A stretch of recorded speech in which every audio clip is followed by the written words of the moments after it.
Mr. Mzimela, thank you very much for your time. Really appreciate it. How are you feeling today? No, good.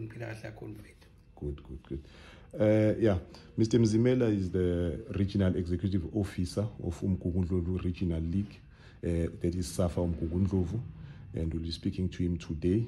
And so just before we proceed, Mr. Mzimela, I just want to understand your involvement in football. Today you are the Regional Executive Officer, but when did it start for you, this love for football? And what have you think that you've done in football? Maybe you played, maybe you coach, up until a point where you are now appointed as a Regional Executive Officer. No, ngibonge ithuba. Makhetha Mzimela lo udabuka eLandiscope endaweni yaseZondi Store ewadini ward 8. Eqaleni kwami ngaqala ngo-2000 ukuba sebholeni ngiyimanager yeclub ekuthiwa iYoung Masters under 13.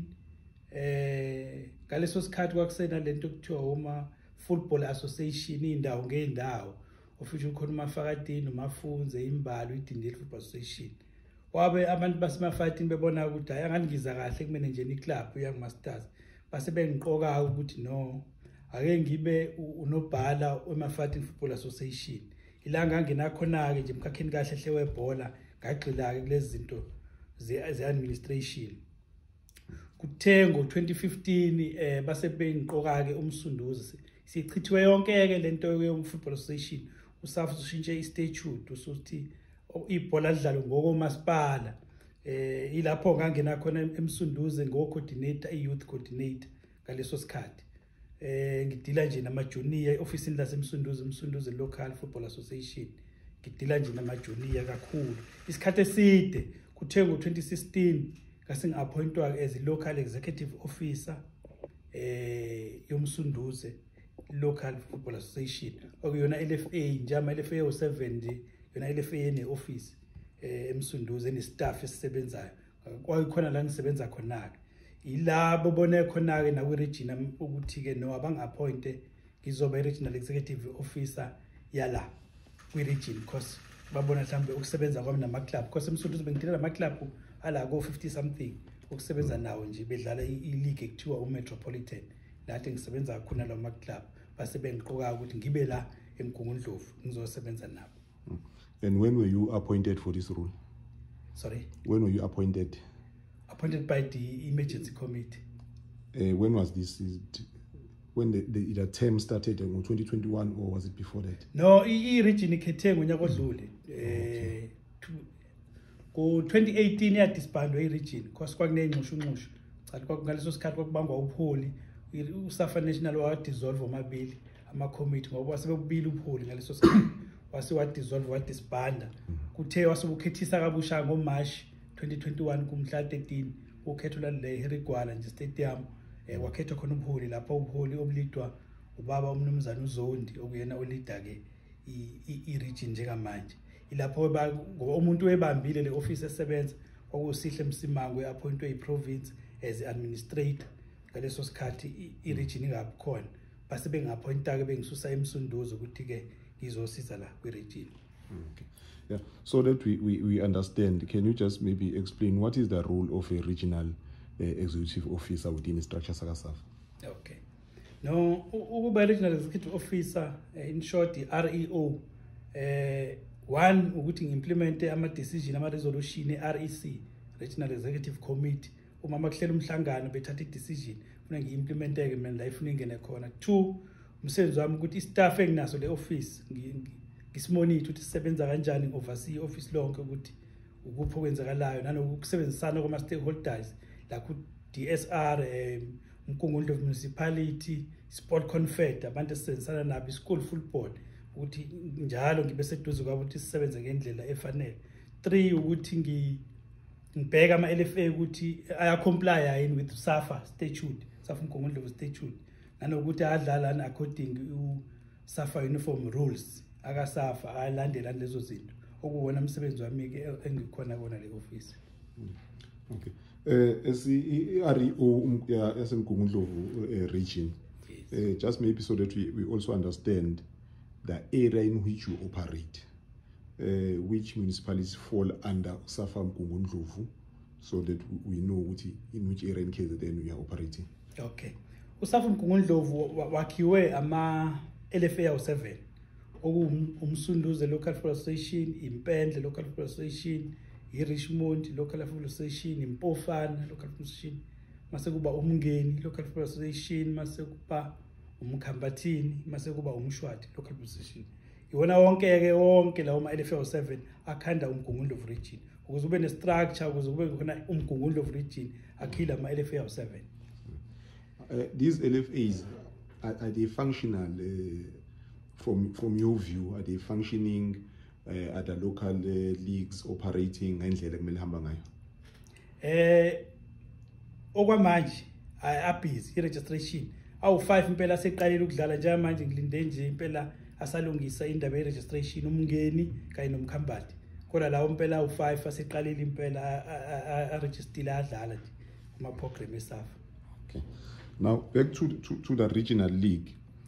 Yes. You've got 4 streams. Yes. With 11 teams each, which makes up 44 teams. That's what it was when it started. I know yes. Some teams things have happened there, but we'll get to that. Yes. But in terms of allocating streams, what is the process you use? Because some people question why a team needs to travel to that other area where else they could be put together in a stream that is closer to each other and so on. But in UMgungundlovu, how did you go about allocating our streams? The 4 streams wenziwa ngesikhathi seCovid, and isikhathi seCovid i-structure sasingabi khona okwakulida iprovince le officeini, athi iprocess ayenziwa ubaba uNgwenya uhlalo weprovince ngaleso sikhathi okuthiwa ba-administrate uMgungundlovu.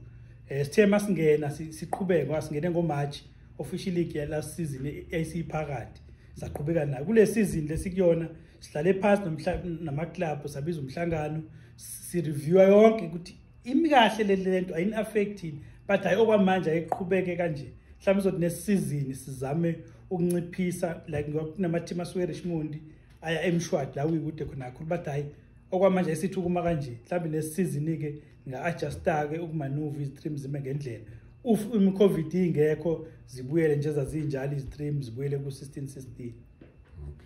Yes. All right, so these 4 streams, stream A to D, yes. When the season started, or maybe how you planned it, was 11 teams each. Yes. But for example, stream C, there's a team they call Pamandla FC. Yes. They only played 8 games. Stream B, there's a team called Sakubuntu. They didn't play at all.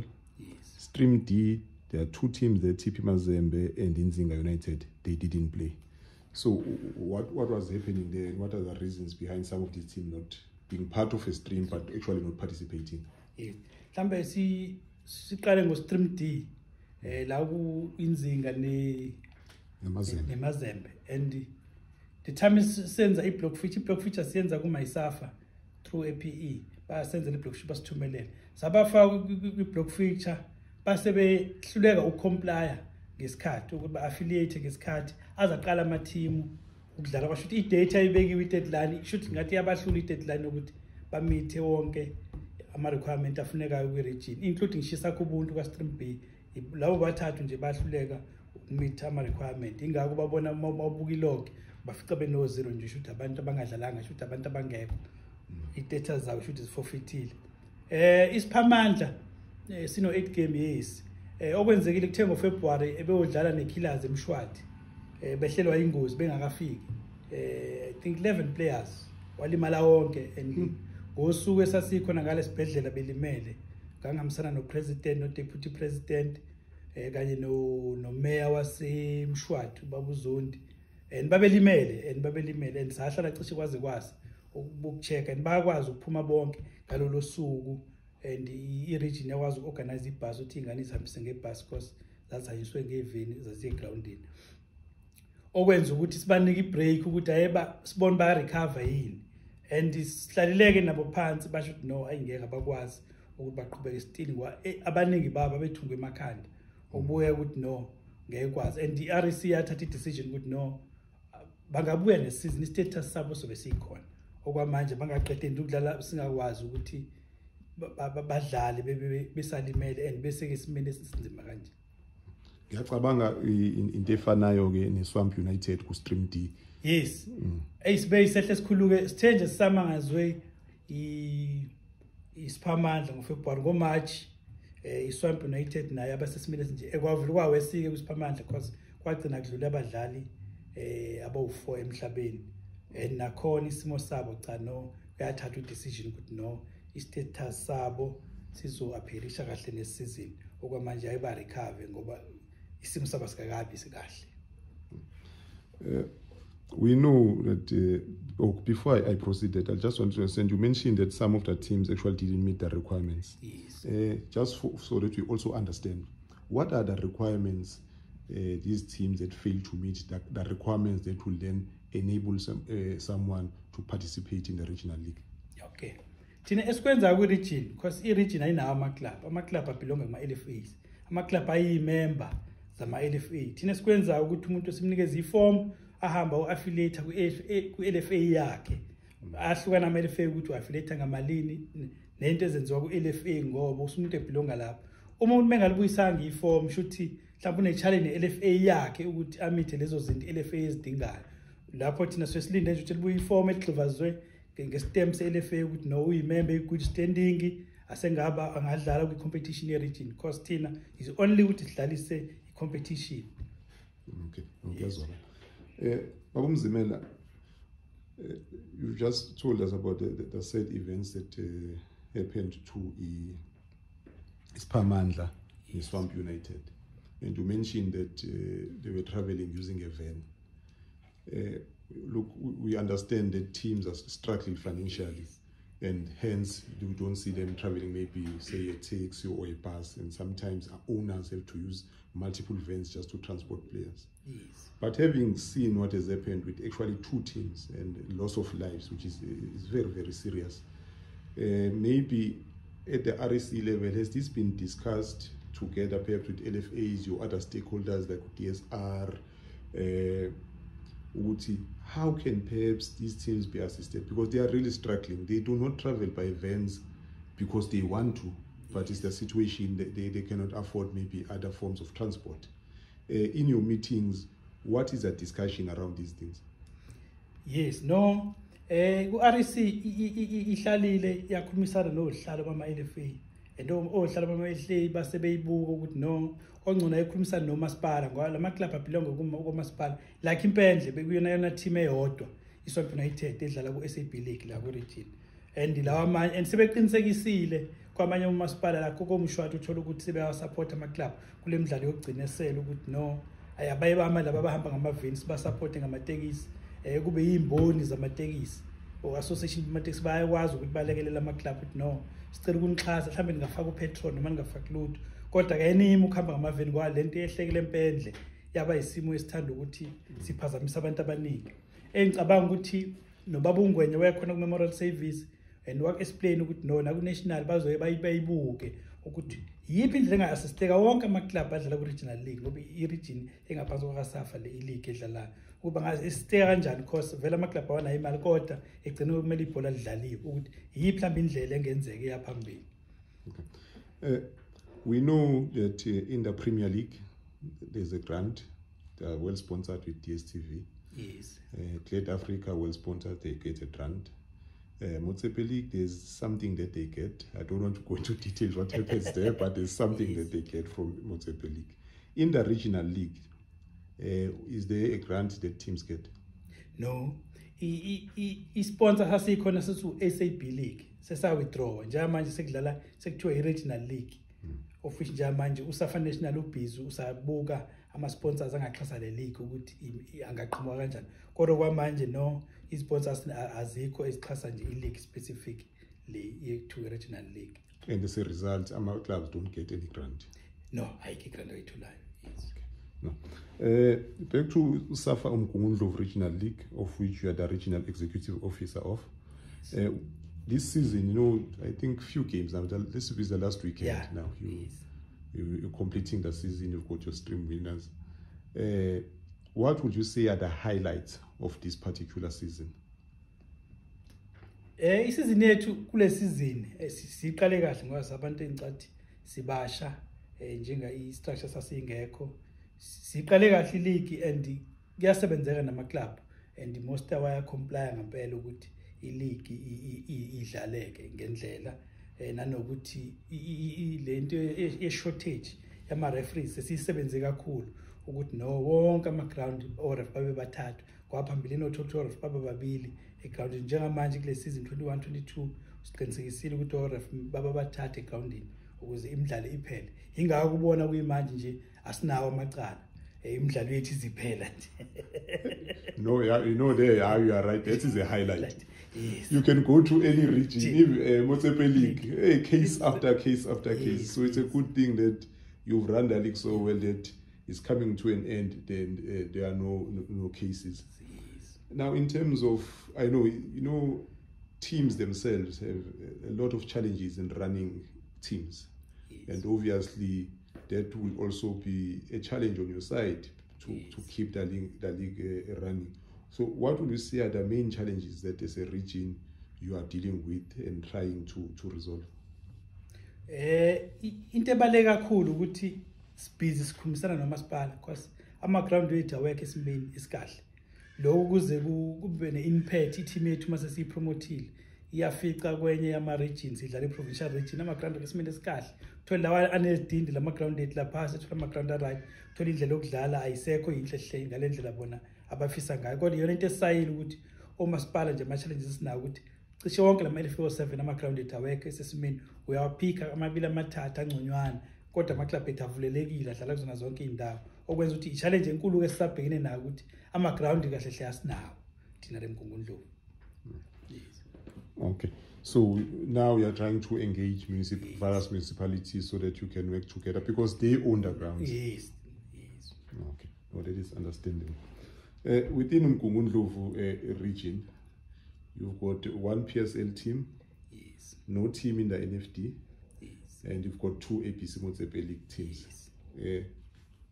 In your view, what is the current state of football in Mgungundlovu? And I ask this because with reference that, in Mgungundlovu in the past, we are happy now there's Maritzburg United, but in the past there used to be a team called Maritzburg City. Yes. And you think about Maritzburg, about OJ, about Scooter, or Sandile and so on. What is the current state of, in your view, of football in Mgungundlovu? No, Mgungundlovu ngathi ibuka talent kahle hle.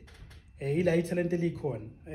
Ila izinto eMgungundlovu ezenzeka khona. Ila ama players amaningi owafica ku PSL, owafica NFD and kusijabusile ukuthola sinomkhambathi neMidlands kaMasenti ukuthi wona ama-team asimele endawo arekethwanga bese ezingeni elingcono okhombisa ukuthi kunomehluko omkhulu mase futhi kuba into esizi-achieve like isikole iDindeltech sihambile somela under 16 eDRC somela unational and kunengane eziwu-3 njengamanje ezidlala kwi-national team under 17 eziphuma la 18 nje eduze okukhombisa ukuthi no ibhola likhona engicabanga masibambisene kwasibambisene kahle no-DSR noMgungundlovu district including no-sport confed Mgungundlovu ngathi inqola izwe yayo kahle phambili ukuthi sibone more clubs ukuthi angene kuMotsepe angene ku-NFD naku-PSL futhi sibone i-team enye ingene. In terms of schools football, I actually played one of the schools here in Mgungundlovu back then. And back then there were games. I can't recall now the actual competitions, whether it was Coca-Cola or KFC. I can't recall, but we were highly active. We used to play competitions with other schools. Yes. So what is the current state in terms of schools football right now? Ngicabanga phambilini ke kwahlupha lento kokhona uSAFA noSAFA. Njengamanje sekwaba ibhodeo sekuSAFA oranisha ibhola lekole. And i-committee lekole sisebenza kahle kakhulu. Ingayo sikwazi ukuthi sikhiphe i-team leyadidlala nje under 16 iDindeltech iphume nje la eMgungundlovu yadlala izikole zonke yahambe yomela iprovince eFree State yawina yahambe yomela inational eDRC yadliwa kufinal okhombisa ukuthi no kuyasebenza ngikhuluma nje kusasa mhla ka-13 kunemidlalo edlala lapha iPen Africa edlala eNodeli uSAFA nama-schools ngizobe kusibhizi nje sidile naleyo mdlalo okhombisa ukuthi lokwekole kuhle kakhulu ukusebenzisana njengamanje leMgungundlovu. No, that is good to hear. Now, in terms, like you said, you've got 7 LFAs, yes. And you've got, well, on paper, 44 teams in the regional league. Yes. We've explained what happened to the others. What programs is the region running in terms of trying to improve maybe our coaching programs and so on? We know there are a lot of ex-pros like Abo Skuda, Abo UMgungundlovu, Abo Special Ngobe, and many others. Is there something that the region is doing to improve Abo coach and also involve ex-pros so that they can use their experience in further developing football in UMgungundlovu? No, ngibonge. Njengamanje siphezu kwazo inhlelo nje ukuthi besingakabi stable kahle hle because i-region besanda kufika. Kodwa ade okwenzekile ukuthi la kujana umsunduze LFA bunesponsor esikhulu esixhaso uHulumeni noAfrisam and ubhizi buwenza o-D license. I think manje bazowenza uC license. Bonke okhosha bale Maritzburg abaphasi komsunduze bayakwazi ukwenza lo makhoza njalo. Njana thina sifuna ukuqalisa uhlelo ukuthi thina senze u-D license. Senze sure ukuthi sibe sigxile kakhulu ezikoleni ukuthi ungakhoshi othisha noma ekhosha uthisha kodwa kabe nephepha u-D license ozowenza uSAFA ngempela ngoba ibhola kufanele iqale kakhulu ezikoleni. Engicabanga ukuthi ngenyanga ezayo noma ngoJuly sobe sesineqiniseko sokuthi siqalisane no-D license kakhulukazi ezikoleni ukuze kuphume abantu isikole noma siqashe ucoach ukuze egcineni sibe nengane ezidlala ibhola eqondile elikemthethweni la njalo nomchicho ocoach we-Identity Tech ucoach orathi no-B license obonayo do sesebenzile. Ilonto esifuna ukuyiqalisa ukuthi UMgungundlovu between uJune noJuly kube khona esikwenzayo kakhulukazi u-D license. Sigxile kakhulu ezikoleni, sigxile kakhulu kocoach labe youth ukuze iqale lapha iprogram yethu. I like what I'm hearing, especially with ensuring that the coaches who are training the young boys and girls at school level are actually qualified. But obviously we know there's different structures operate differently. There's Department of Education involved once you go to schools. How is the relationship that i-region has with ama structures like education? No, mahle kakhulu ngoba ibona kahle kahle abasicelile ukuthi no SAFA ngasisiza ukusenzela u1 no2 no3 la kama coaches yona into ade bebeke eqhulwini ukuthi bayadinga impela ukuthi sibalekelele ukuze ocoach babo bacoache ngoba ingane ifike eteamini icoach qualify ifike esikoleni ithole enye language futhi ingakufuna into ethi ihambisana ingane mayike esikoleni noma ike eclubini kube into efanayo ukuze ikhule ngebhola eliqondile. No, that is very good to hear, Mr. Mzimela.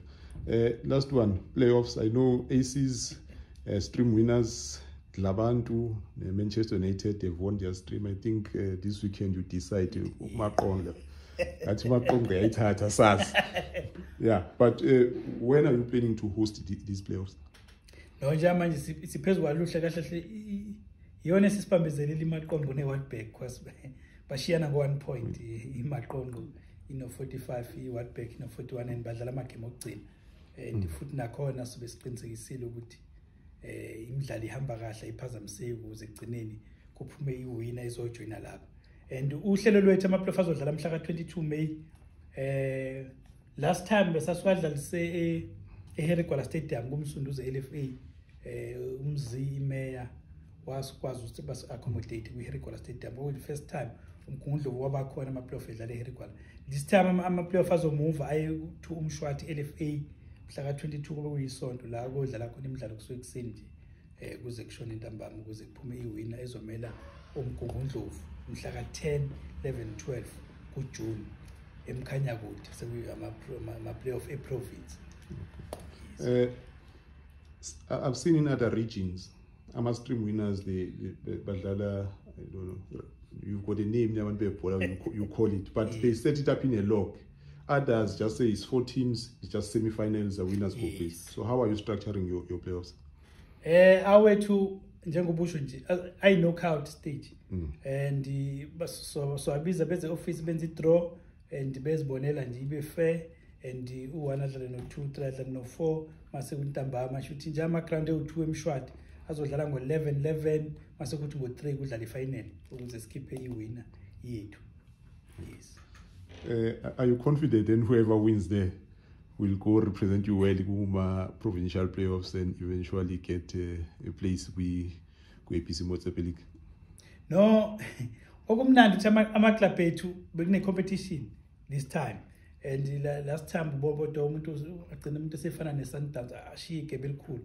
Njengamanje nje wonke umuntu uwine nje kube jahane eduze okhombisa kona ukuthi competition beyinkulu engithemba ukuthi noma yipi kulawa u4 eyosimela engicathi yofika yenze kahle le emkhanyakude ngalapho uMgungundlovu asisabi ngempela ayasabi. Okay. Baba Mzimela, ngibonge kakhulu ngesikhathi sakho.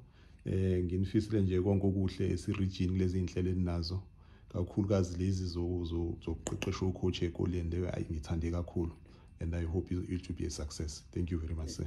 No, ngibonga kakhulu, thank you.